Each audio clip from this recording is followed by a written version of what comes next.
திருவள்ளூர் மாவட்டம் பொன்னேரி அருகே 2 இருசக்கர வாகனங்கள் நேருக்கு நேர் மோதிய விபத்தில் இளைஞர் ஒருவர் உயிரிழந்திருக்கிறார்.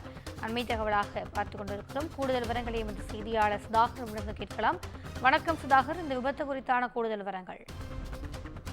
திவ்யா, பொன்னேரி அடுத்த தடம்பிரபாக்கம் பகுதியைச் சேர்ந்த மாலிக் பாஷா என்ற இளைஞர் பொன்னேரி நோக்கி இருசக்கர வாகனத்தில் சென்று கொண்டிருந்தார்.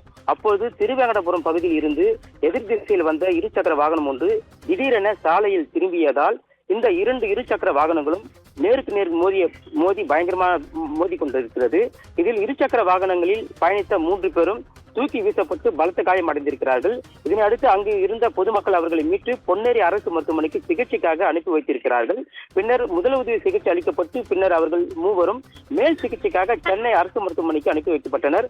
இதில் மேல் சிகிச்சைக்காக சென்னை தனியார் மருத்துவமனைக்கு கொண்டு செல்லப்பட்ட மாலிக் பாஷா என்ற இளைஞர் அழைத்து செல்லும் வழியிலேயே பரிதாபமாக உயிரிழந்திருக்கிறார்.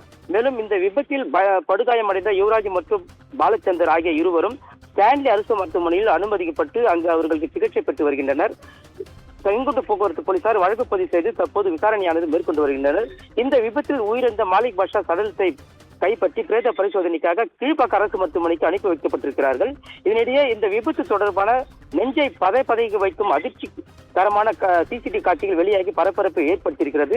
சாலையில் திரும்பும் இருசக்கர வாகனங்கள் எதிரே செல்லும் வாகனத்தை கவனிக்காமல் கவனக்குறைவாக திரும்பியதால் 2 இருசக்கர வாகனங்களும் பயங்கரமாக மோதிக்கொண்ட விபத்தில் ஒருவர் உயிரிழந்த சம்பவம் அந்த பகுதியில் பெரும் பரபரப்பை ஏற்படுத்தியிருக்கிறது. திவ்யா, கூடுதல் விவரங்களுக்கு நன்றி சுதாகர்.